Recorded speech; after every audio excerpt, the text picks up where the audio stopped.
everyone. Welcome to Black Man Speak. I'm your co-host, VJR Stewart. And I'm your co-host, Tommy D. Duncan III. It is Wednesday, April the 15th, 2026. And if it is Wednesday night, It's certainly Black Man Speak.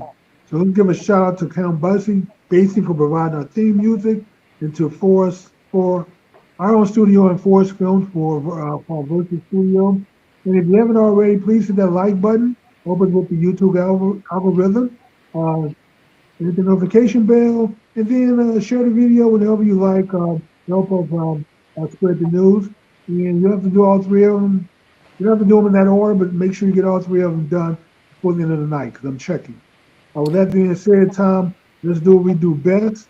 So I see we have a esteemed guest on who's a regular on the show. So it's not even fair to even call him a guest anymore. He's been on so many times. But let's introduce our guest, esteemed professor, a great man and very learned person. So all right, we'd like to, of course, bring back and, of course, welcome Professor Glover, aka Professor Freedom. For those of you who have not been on our podcast when he has been visiting with us in the past, of course, he is the former assistant superintendent of Dallas Independent School District, built a very robust curriculum for African American history and culture there. Of course, he is also a former professor at Southern Methodist University in Dallas, Texas. And the theme for our show today, given that we are in 2026 and moving into the 250th anniversary of the United States of America, we're going to talk about what's happening this year, why it's important, and how our history and culture built the foundation for it. So we are looking forward to a very interesting and provocative discussion today. So Professor Glover, we thank you for coming back and appreciate you joining us this evening. Thank you so very much. Glad to be here with you. Now, before we start our show tonight, we are going to pay homage to who is now an ancestor for those of you who are music fans, and or for those of you who may just be into hip hop but are kind of old school. You may know this face and or some of his content that he has put out there in the past. It is the great African Bambaataa, who, of course, is one of the pioneers of hip hop music. So we will take a moment of silence to recognize him.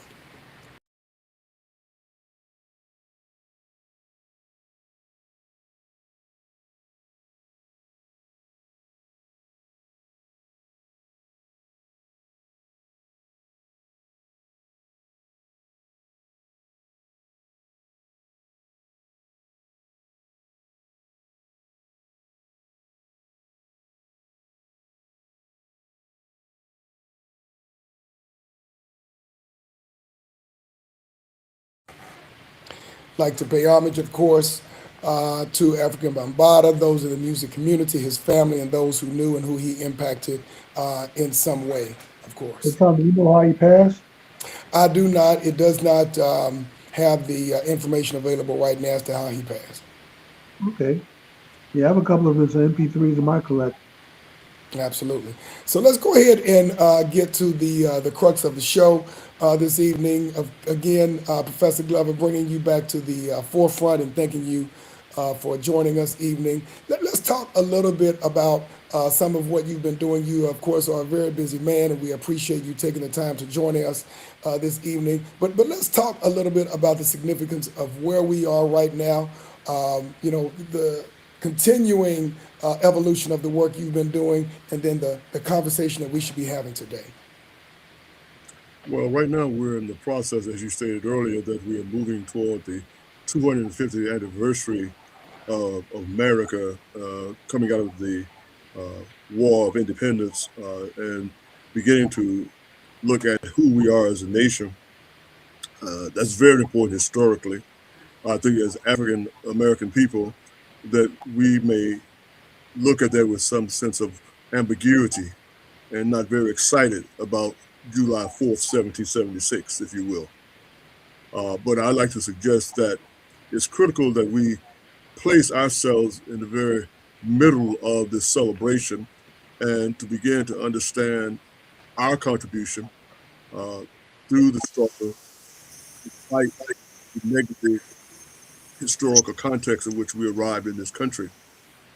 Many people of the world have all had negative experiences over thousands and thousands of years, and they have been able to translate those negative experiences into a meaningful, reflective story. And I think that's where we are today. America is a very young nation. Our story is very young. Our struggle is very young compared to other people of the world. But we can even look at America when we look at the Native Americans, the American Indians. We can look at Asian Americans who have had very negative experiences. We can look at the European Jews who have had negative experiences, but they have somehow redefined their experiences and recreated a story of heroism, victory, overcoming, if you will. And I submit that that's where we are as African American people today, particularly as African American men, to be able to see ourselves in the context of a positive contribution in spite of slavery and Jim Crow.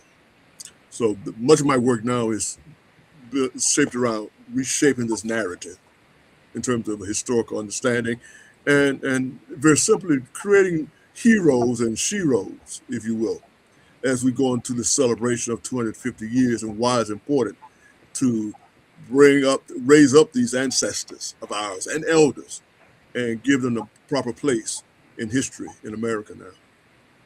Given the confluence of, to your point, looking at the other side of that, so many less than heroistic views of our African brothers and sisters, not just those in contemporary times, with a few exceptions, but when we look at the channels of communication and how we're shaped, how are you building that platform given the images that we see on popular mass media, that being the news, that being motion picture, things of the nature that don't always share the most constructive views of our history and of our culture? The operative word you just stated there, Brother Tommy, is they have not shared the views. You are correct. Implicit in your statement is a expectation that someone else is telling our story. You are And correct. I submit to you tonight that they're supposed to tell the story the way they're telling it. The lion tells the story of the lion, if you will. Correct.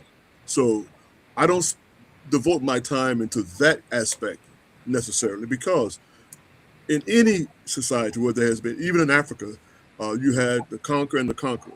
You see the conqueror and the conquered in all cultures. So the conqueror has a storyline. The conquered has to define itself in the context of that struggle. I think that we have not spent enough time focusing on defining our identity, if you will. We've looked so much to what they are saying or not saying, therefore setting up a level of what I call a sense of expectancy. And whenever you expect somebody to do something, they control you. Correct. And that was the premise of the question, Yeah. how you are building the platform in order to project those images that we own, considering the prevalence of so many other images that aren't. Again, that's what we do tonight. And I would like to offer you, I would rather spend my time simply talking about us than talking about them. Correct. The popular culture, the social media, all these. Again, I'm turning 70 on Sunday, which is my 70th birthday. Give thanks. And I've made a commitment to a 10-year plan. I don't want to talk about them. I want to talk about us for the Amen. next 10 years. And Professor, I'm sorry, go ahead. I'm sorry. yes, I want to talk about us for the next 10 years. Okay. I want us to stay So, focused on go us ahead. for the next 10 years so that we So- begin to ask the questions of who we are, what have we done, what have we accomplished. I like to offer to you, knowing that you all are sports certainly oriented, men and brothers are, most part. I ran track, but I don't spend a lot of Saturdays and Sundays watching it, football and basketball. But I like to offer you something to consider. If slavery was a football game, who won? Is That's that the question. rhetorical? If slavery was a football game, who won? I would say the owners. Okay. You say the owners, Tommy? Correct. If slavery was a football game, who won? Let me ask the audience that's listening tonight, and they can share their answer, correct, in Yes, the they chat can. box. And why don't we do this? While we're talking about that, and I thank you for bringing that up, we do have the chat line that is open. We have cousin Audrey K on the line, and she did share with us that African Bambaataa died of prostate cancer. That was your question. So we do have cousin Audrey K on the line. For those of you who are watching tonight, please do join us on the chat line because there is going to be some interactive discussions, and Professor Glover is going to be asking us to do some things, and then I think we can use that chat line as your channel into the Tonight Show and conversation. So Professor Glover, we do have the chat line up. So I like to ask the question: if slavery was a football game, who won? Can they put them into the chat line now? And this is going to the audience. This is a question to our This audience, right? audience, yes, Okay. along with you all. This is Okay. I'm asking the question, yes, because while I was a professor at SMU and all my training, I would always say that we have to ask. If you don't ask the right questions in life, you'll always end up with the wrong answers. So tonight, as we We're waiting on the answer from the chat line. I'll go ahead. go right. I think the part of the nation that believes that all men are created equal will the fight to raise that stain from America with the women. What was your answer, sir? For the part of the nation that believes that all men are created equal, believe that slavery was a stain on our nation, will the fight to correct it with the women. Okay, again, I'd like to offer to both of y'all tonight. I'm asking a question, not asking for a comment. The question is, if slavery was a football game, who won? We do have a response in the chat line. Enslavers is a response from someone in the chat line. Slavery won. Yeah, Pardon? that was those who opposed to slavery won. The old football game where two sides are against each other. Right. The anti-slavery movement won. Okay, anti-slavery. In other words, did we win or did they win? Who won tonight? If slavery was a football game, who won? Did we win or did the other side win? Is it slavery against anti-slavery or is it slavery against the side? Who are the teams? Again, slavery. See, this is one of the problems, gentlemen, that we're having tonight, even as we have this opportunity to talk. We're making something very simple, very complex. We all know that slavery had two sides, basically, in America. Correct. We know this as a nation, as a people. Correct. The question is, I'm giving you a concept. If slavery were a football game, two teams, two sides, did the enslaver win or did the enslaved win or lose? You see? So given those two polar opposites, who won? And Jimmy just said those who were anti-slavery won. Okay. Those who were anti-slavery, which means what? Who won? Those who were fighting against slavery. Against slavery. Let me offer to you tonight, as we go into the 205th anniversary of America, again, in my work of 10 years from now, I submit to you the answer is fairly simple, is that we won. How do you define we? We, people of African descent in America, whose ancestors were enslaved, through which a system of slavery, first of all, understanding that slavery was a legal system in America, justified by both theological, political, and educational and other social norms. Given that fact, that system that was of slavery that once existed in America no longer exists. Some would argue, however, that the 13th Amendment says that slavery shall be abolished in all places in America except for in prisons for crimes committed. Correct. So we see private prisons, but I'm talking about the institution of slavery as a social society, movement in which is a public square, if you will.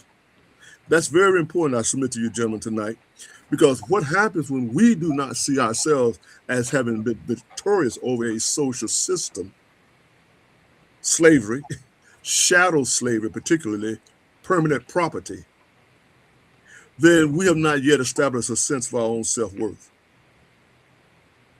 Okay, can I chime in, Professor? Yes, Just go ahead. comment. Okay, so I like the analogy of the football game.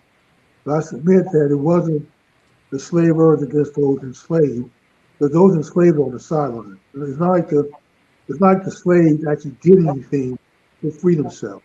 So they were not really in the game. They were just pawns on the table. The power players were the slavers and anti-slavers. Those were the two that were opposing forces that were actually in Are you combat. speaking of, when you say anti-slavery, are you talking about the European anti-slavery system? I'm talking about all of it. You can go from the Europeans, the Berkshire Society, all those opposed that saw that the nation was not living up to her words. There were some people who really were proud of the fact that America declared its independence and declared that all men were created equal. That was not a common thing around the world. That was very unique. Some people were proud of it. Some people were willing to fight for that and fought for slavery or staying on hold. But like I said, the slaves were not in the game. They were not on the field. They were pretty much on the sideline cheering, hopefully for the winning team, and they were pretty much the beneficiaries of being on the winning team that won of being beneficiary of their win. So it's not like This they is were on the field fighting against slavery themselves as a slave. There was nothing slaves really did. But there were a few movements, those who fought against slavery, but for the most part, those rebellions were put down. They may have raised some attention, toughened up slave laws, black codes, and but in the end, slaves didn't free themselves. So I'm trying to understand how we can say that we were victorious. We benefited from the victory, but we did not fight necessarily for the victory. We're not clear. Brother Jimmy, I would respectfully disagree with you, sir. Okay, Uh, when we you disagree. I began to prefer to agree. when you began to look at the history of slavery in America, and look at the number of revolts that existed in both here and in Haiti, and the revolts even in America that we don't talk about in the mainline media and the textbooks. There's significant amount of individuals of African descent, not slaves. I like to change the name. Slaves, African men and women who were clearly in the fight in America. There were certainly those in the North in terms of the abolitionist movement, the anti-slavery movement, who joined in with the Africans in America to work together. But I will submit to you that it was not simply a European underground railroad system alone of white anti-slavery abolitionists, if you will. The John Browns, the Thaddeus Stevens, and the Charles Sumner, they were part of a system. I would like to offer to you tonight that the perspective that you're offering tonight as we engage in this understanding of our 250th birthday is that African men and women have been intricately involved uh, in the nation's history from the founding of it, even up in the North where slavery existed, even during those years prior to 1776. And we know those there were free African men and women up in the North who were working against slavery as it was established deeper into the South, as we're talking about tonight with cotton, because 1776 was the Declaration of Independence. But prior to that, you had a nation had been built on slavery, George Washington, Thomas Jefferson, etc., coming to 1776. But with the invention of the cotton gin in 1794, 18 years later, you had the thrust of an industry now that caused more of the second migrant, enslavement, middle passage to come deeper into the South because of cotton. So I would offer you tonight that in our discourse, as we are engaging and even as deepen your studies from a historical perspective, that we look more succinctly at the fact that African men and women, and particularly African men, who led in revolts, as well as who engaged in political debate, be it the Frederick Douglasses and others, be it Paul Laurence Dunbar, in his literary battles. You see, he made a statement. Paul Laurence, he said, "We are the mask that grins and lies. It hides our cheeks and shades our eyes. This debt we pay with human guile, with torn and bleeding hearts we smile. But nay, let them only see us while we wear the mask. literally talking about the way we hide our pain, but yet we move in society uh, and struggle still yet for freedom. As my 70th birthday, I submit, I like to share to your generation and others that there's a critical moment of what I've just heard from you just said, because what it says, what I just heard you say is that not the slaves, but the Africans who were in slavery as a condition and not a people, by the way, but that the African people did have a vested interest and a participation. That is So that vested interest they were and not participation. they But were not here's what sides, they were not sitting on the side. There's too much okay, historical narrative here's that's what we do before we have to agree to disagree. And like I said, part. I want to take time from all the information you want to share tonight. So the only point is that you say you want to talk about it. Let's talk about us. You remove others from the equation, from the calculus. The anti-slavery movement of non-African, non-slave, take those people out and their efforts and their involvement. Slavery would not have ended the way it did. Now, the revolts that you talk about were enough to scare the Europeans and the British out of slavery. I'll give you that. So, and then Haiti's probably still paying the price Today for fled, legal. yes. That's how the Brits decided to get out of slavery by bringing and buying, using their wealth to buy the freedom of slavery. But in America, the way Americans ended slavery would not have ended the way it did without the involvement of others. Our involvement alone wouldn't have changed that. Wouldn't have changed that calculus. I just Brother say that Jimmy, we want excuse me, Jimmy, maybe tonight, Brother Jimmy, sir. Let me say, Brother Tommy. I've come on here tonight at your request at the last minute. Let's be, and as I hear you, Brother Jimmy, trying to discuss a historical narrative here, and what I hear you saying is that it would not have been for the other. We do understand the context of the African people working together in our movement. That's what I'm suggesting you. My question is, what if slavery was a football game? Who won? The people who were the victims of slavery won. The system that was created of shadow slavery did not exist after that in terms of the political construct in this country. And so we as an African people, I submit to you tonight that as we engage in the 250th anniversary, must begin to see the value of our contribution in this struggle as a people, recognizing that there were people of European descent, both in Europe and in America, working in collaboration with the African men and women whose desire was ultimately to be free. So we as a people, and as we talk about our ancestors, your ancestors, mine, and as we go back to our, as I was telling Tommy, I've just returned from Alabama. I've been to my plantation. There's plantation, we're in Texas.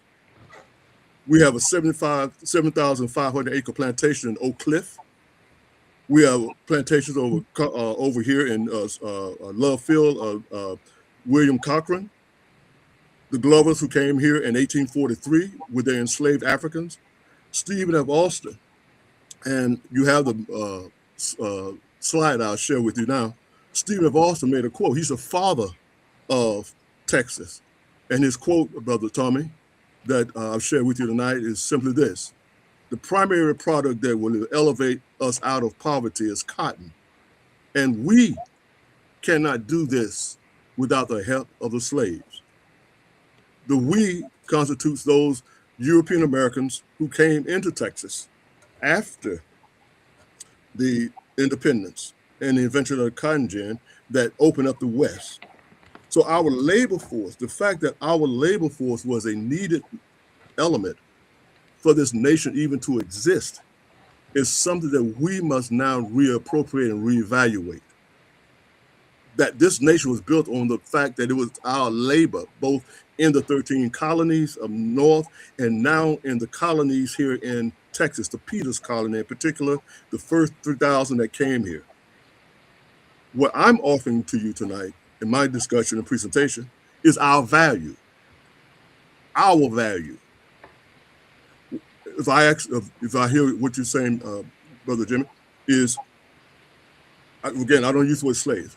We have value, be it in our labor, be it in our intellect, be it in our struggle, in our political, and we must spend the next several months being able to assess our role in this nation's history. And I submit tonight that cotton here is the fundamental principle that this nation became a nation beyond 1776. If the cotton gin had not been patented by Eli Whitney, then the nation as we know it would not have become the nation. Who are we then in this context?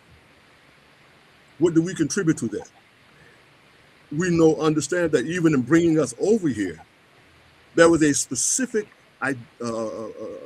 assessment of who we were. They brought the Fulani for cattle. They brought the Benin people who had iron. They brought the Owu people, of which is named cotton, who were cotton people, who knew about the fibers hundreds of thousands of years. I've shared this before about the cotton. And so since we're talking about men, you can't do anything without this fiber, without doing what? Turning it into what? Thread. And so we had the genius of the African men who were the weavers, who would take that simple cotton and turn it into what? Fabric out of what? The threads they would make with their hands on a loom, into fabric, into kente cloth, mud cloth. This is who we are. Make candles and wicks. This is our genius. This is our value. And not only with this, and to become thread, then they would also, in America, turn it into what?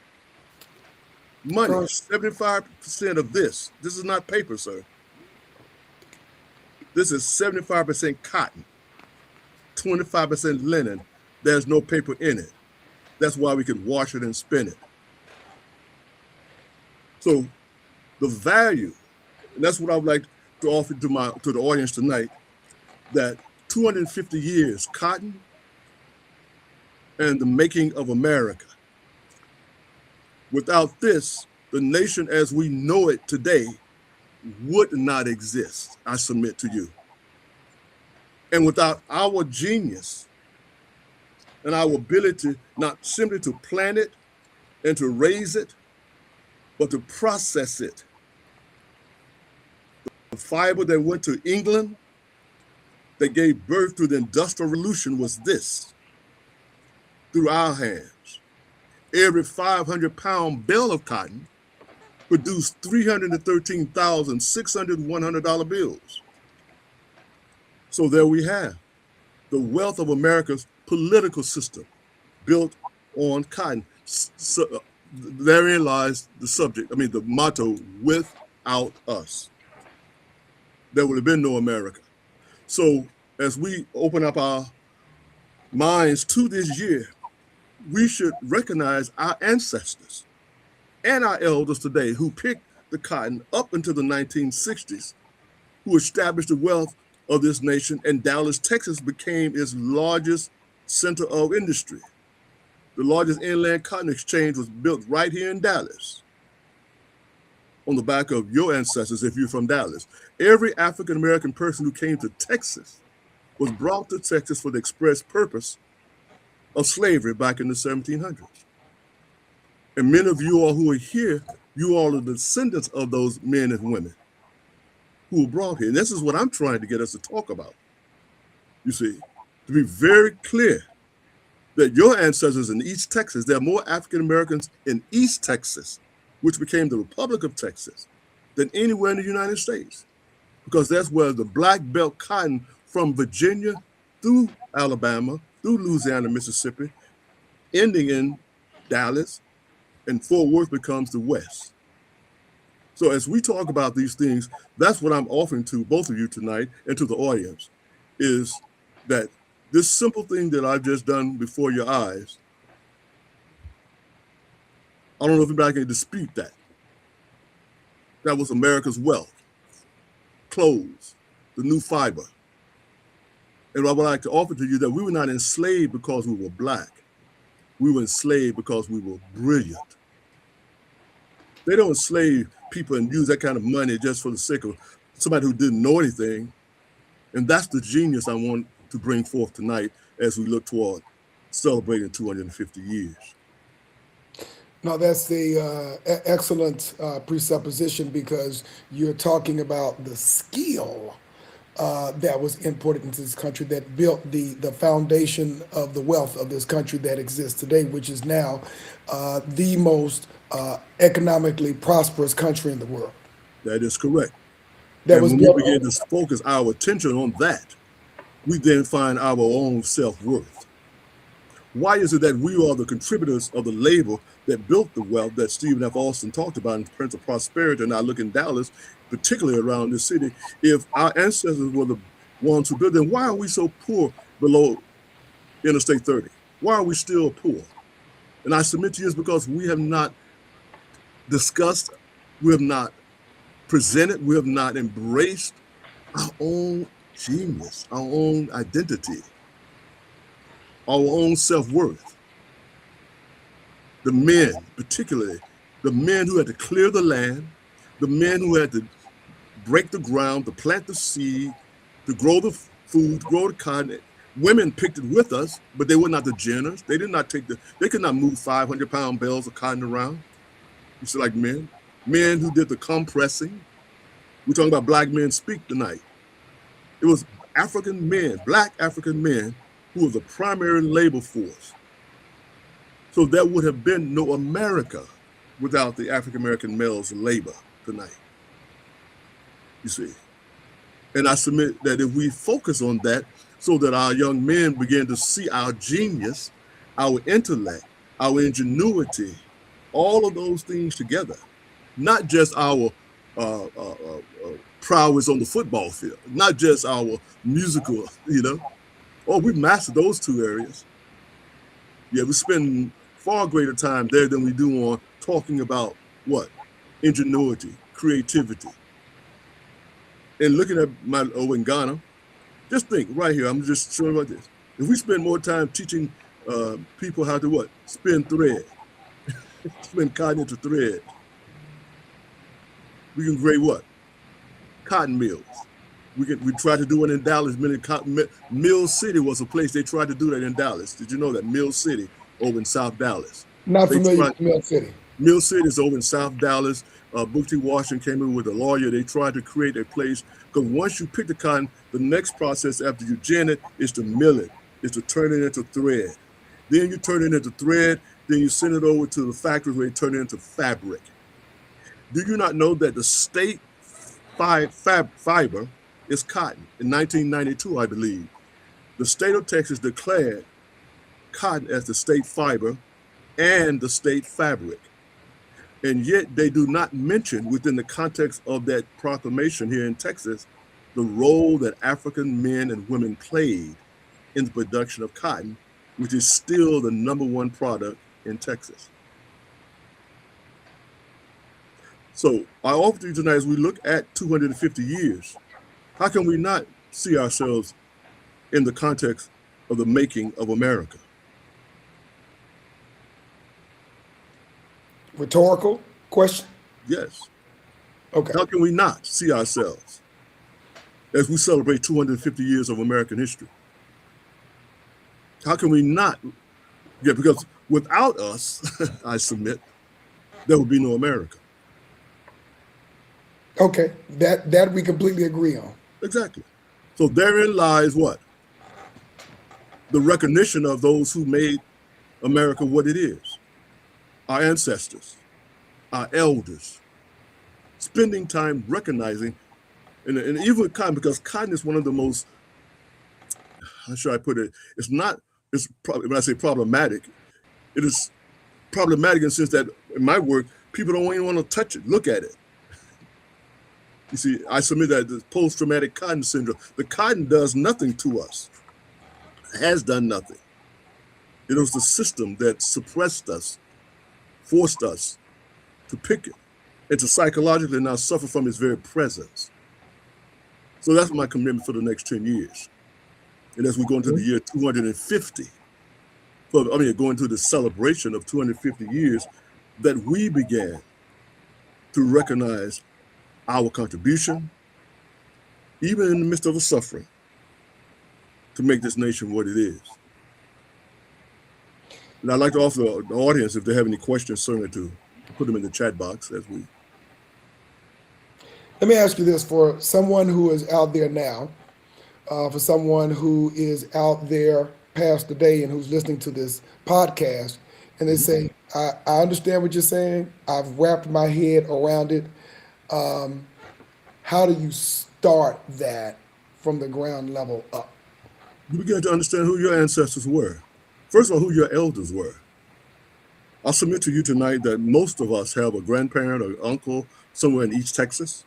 To begin the conversation, we owe them respect. That's why I've established African American Cotton Pickers Day as the fourth Monday of October. The fourth Monday of October is African American Cotton Pickers Day, a day that we set aside to recognize African American cotton pickers. What we've done to African American men and women who pick cotton, we would turn them into some sort of negative image, stereotype. That's a travesty, I submit to you tonight. To look at your grandmother, your great-grandmother, great-great-grandfather, and you've never recognized who they were and the contributions they've made, you see? And then to go into your ancestors. And they're talking about, if I had been back there, what I would have done. It's easy to die. It takes a hard thing to live. And that each of us who are here tonight is here because someone chose to live. You see? So that's what I submit to you tonight, that you begin with your elders. And see what I've just done while you're watching me. I just took that one piece and I've woven it back into the what? The cotton bowl. Now, I've never done that before. But that's just how ingenious we are. I said, let me see if I can do that. You see now? I'm weaving it back into the cotton bowl, and now the cotton that was, the thread is now pulling on the cotton that is in the bowl. Okay. That's how ingenious, you see? Now you see the seed right there. The seed is now in the what? In the thread. This is like the double helix. You see? This is science. This is math. You see? This is geometry. This is history. This is money. All of this is right, what I'm showing you right in this simple act of cotton constitutes all. This is STEM, science, technology, engineering. It's STEAM and art, because the songs began in the cotton fields, the spirituals, the blues. So as we spend more time with us, many of the problems that we are talking about, have been talking about, can be resolved, which takes us back to the land. And what I've always tell my nephews and others and young men, a man and his land go hand in hand, and a man without land is not much of a man. Because if a man is going to have a family, a wife, or children, he has to first establish what? A home. Correct. Property. And be able to what? Feed himself, and then to feed them, the children. So as we talk about black men speak, I offer to you tonight, black men work. You see. You're a little bit muffled, Jimmy. Well, I just said I agree with that comment. So, speaking to the young men out there today, Professor Glover, and making it in a way that the goats can get it, kind of what the old country boy would say, putting it up there where the goats can get it, making it simple to understand. Where does the young man out there in his 20s start with that? Can you hear me? Yes, sir. Uh-oh. Well, first of all, a village begins with its elders. I think today we've sort of used this phrase, it takes a what? Village. Correct. To raise a child. But if you don't have elders, men and women, men particularly with wisdom, warriors, hunters, gatherers, farmers, who are able then to take the young men, right, and pass on the traditions and the skills to the next generation. You see? And that's what we had years ago in terms of rites of passage. So this is what at my 70s, which is 3 scoring 10. Now I must pass this on. We must pass on the skills of whatever trade our ancestors of men had: carpenters, builders, scientists, cooks, uh, educators, bankers, merchants. So to answer your question, if we don't have the elders or the older men to pass on to the younger men, as I say to the young men all the time, if you are following something, when I speak to young men, I say, if you're following someone who's never been anywhere, where are you going?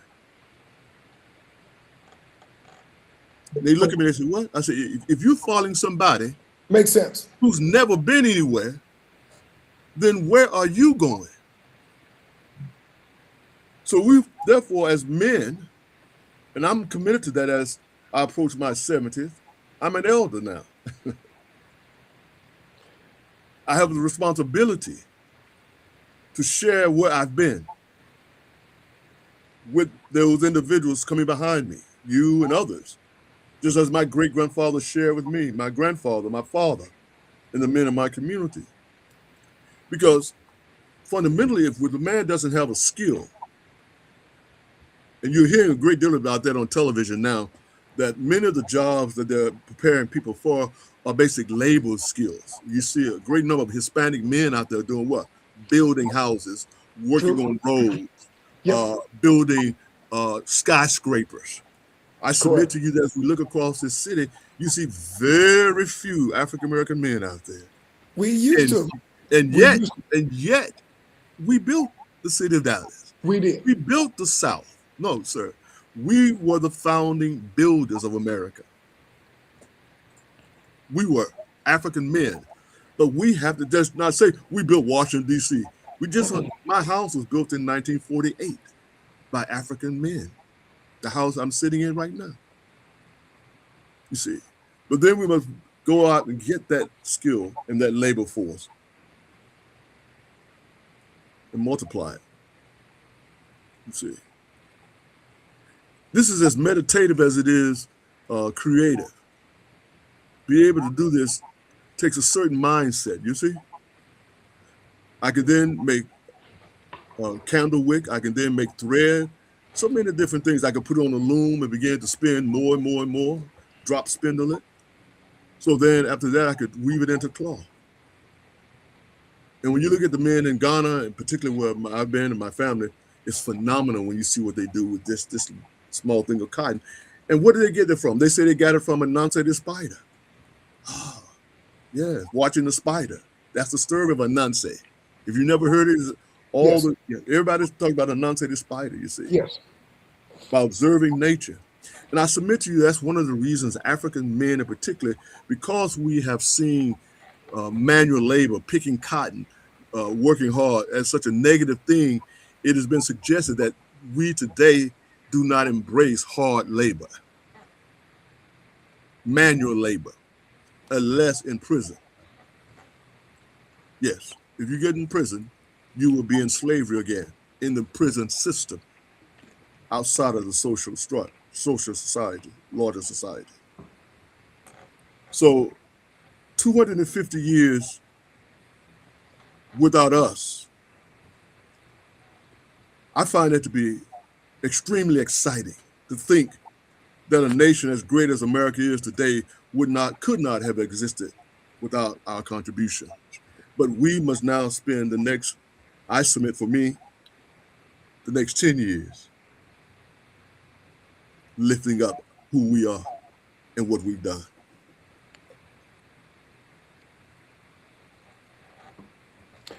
Through platforms like this and others. Exactly. If there are questions, certainly from the audience. And then I've also asked you to put up a particular from the white stuff. And I would like to submit to the audience that you can Google the article that you're about to put up. Yes, there's a Text Monthly by Michael Ennis. It's called The White Stuff. It's a very detailed article in the Texas Monthly, but it talks about basically the work of Stephen Burkett, who was at Harvard, who fundamentally states that before before cattle kingdoms and oil booms, the Texas economy was dominated by cotton, a legacy that many of us would just as soon forget. Texas, not cattle, not oil, but what? Cotton. And behind cotton, I submit tonight, are our ancestors. Clarify. I'm going to reach it back to you. Clarify without cotton. You said behind. Behind cotton. Okay, gotcha. Behind cotton, sir, are our ancestors. Do we talk about them? Do we know them? Here in America, in Mississippi, in Alabama, you see? I've just returned from Alabama, and I guess we can share this. In my trip to Alabama, I found the plantation house, the family, the Glover house, the plantation on which our ancestors were enslaved. And they have now recognized I have a key to the city in Demopolis, Alabama. I have a proclamation from the mayor and the recognition of the Glover African-American men and women who built that city in Demopolis, Alabama, one of the richest places in America in Marengo County, where over 700 plantation houses. What I submit to you tonight, gentlemen, that those of you who are from Dallas, Texas, is to claim your right through your ancestors and your elders as builders of this city, which is the movement I have in my shirt, Big D Cotton, without us. Big D Cotton. In the Glover family, George Glover came to Dallas, Texas in 1843. George Glover from Alabama, who was connected with Allen Glover, and his son, George Glover, was the first Anglo man born in Dallas County. What I submit is that the men and women who came with them and other European men who brought with them their enslaved Africans, that those African men and women built the city of Dallas. Can you embrace that reality? And if you can embrace that reality, how does that change your sense of knowing who you are, even in the city of Dallas, in the state of Texas, even in the nation as a whole?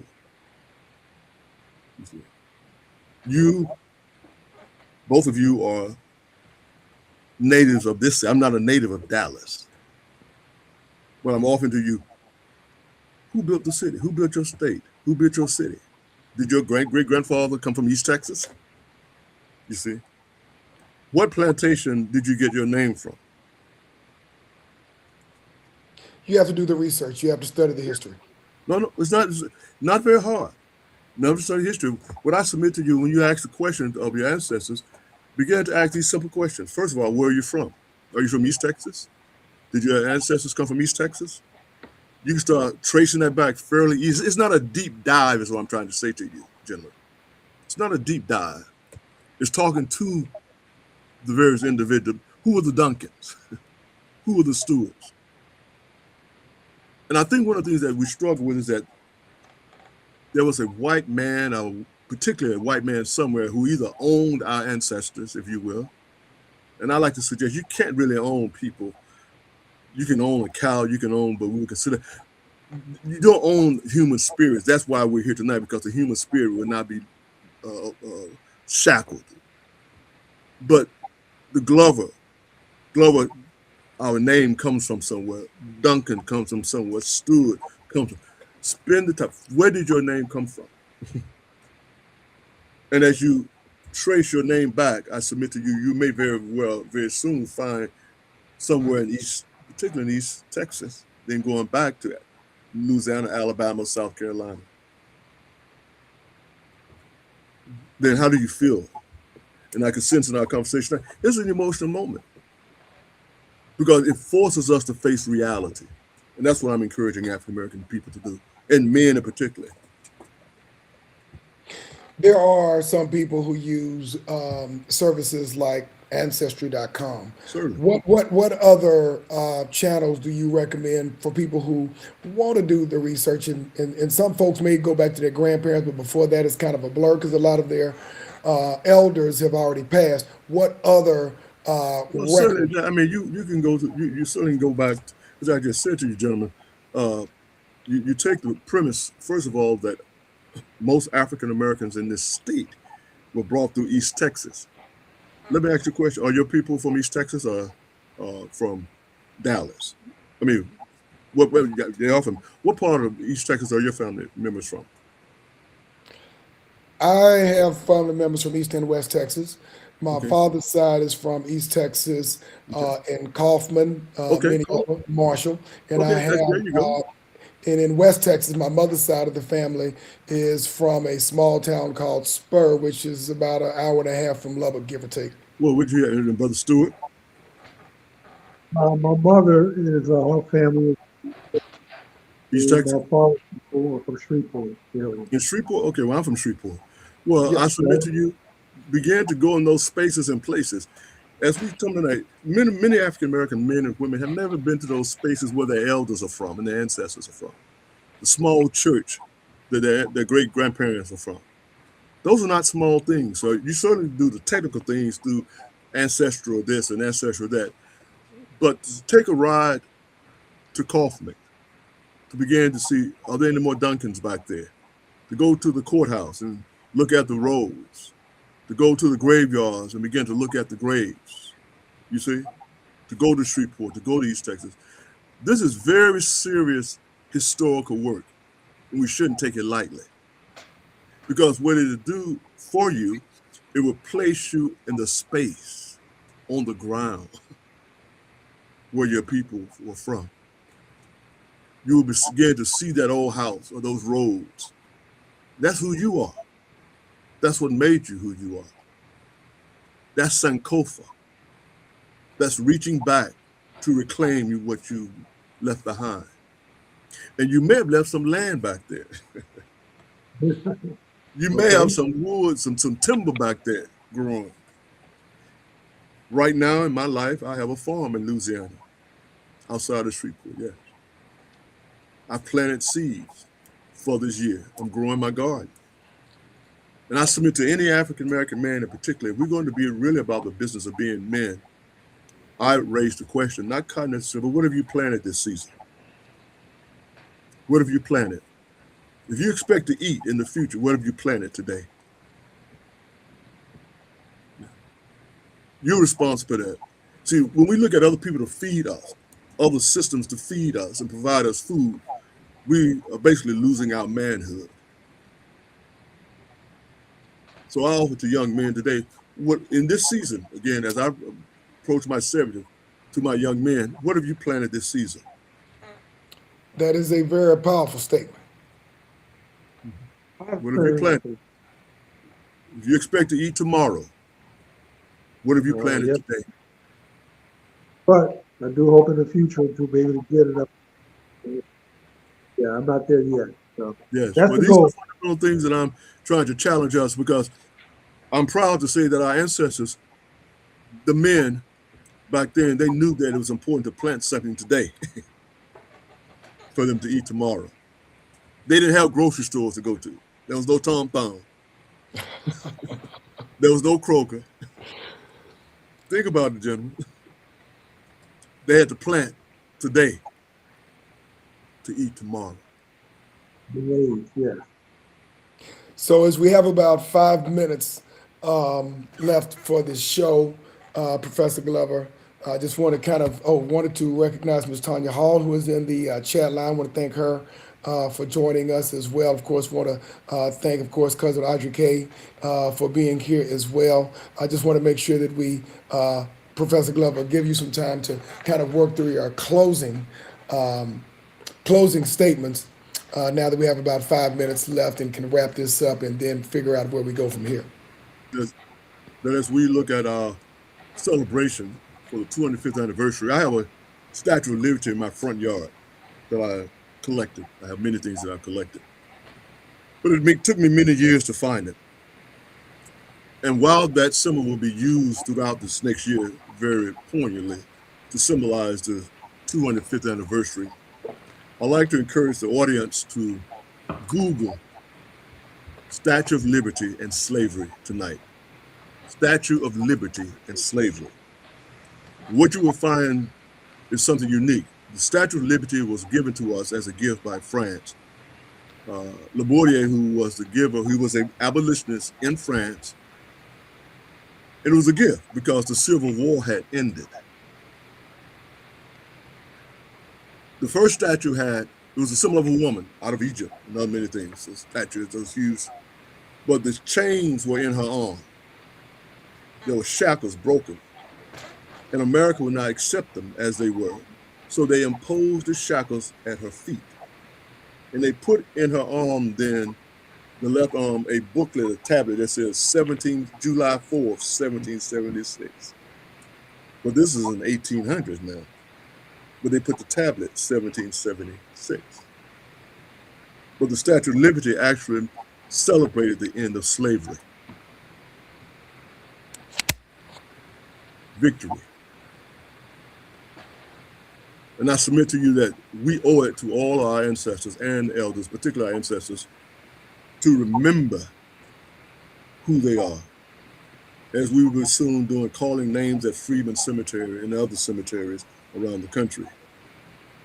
And it's my prayer that this year will be the beginning of us embracing the phrase "without us," with a sense of pride, with a sense of purpose and a sense of power as we move forward beyond where we are today. Knowing that without us, but yet with us, we built this country. And as I close, celebrating with my, should I say namesake, Victor Glover, who just returned from outer space. Victor Glover. And spoke about one planet and one people so eloquently. He's a Glover. Speaks like a Glover. Because he has the vision too of this place that we call Earth. And that we must now see who we are and our place on it as African men and African women tonight. And I think that gives a profound and very appropriate wrap up to our show for today. I want to thank you, Professor Glover, for joining us again. You always bring something very profound, very educational, very informational to our viewing audience. We want to thank you for sharing your time, especially giving the time commitment. I want to recognize Marion Square, who joined the chat line as well. I want to thank her for joining us as well for this evening. And so as we close out this show, Jimmy, if you have any closing statements, we can say that now. Otherwise, I think there is no better time to close it out than now. Let me thank the professor for coming on. It's been informative and educational. Thank you again, sir, for everything that you do. Don't be a stranger. Come back. Thank you. And good night, everyone. And of course, yeah, I've been watching you rolling. You keep rolling and rolling. That's pretty long, but you roll it into a ball on one side, pull it from the other side. I'm still stretching it out. That's our genius, sir. This is our genius. All right. Good night, everyone. We'll look forward to seeing you next Wednesday night, because if it's Wednesday night, it's Black Men Speak. Good night.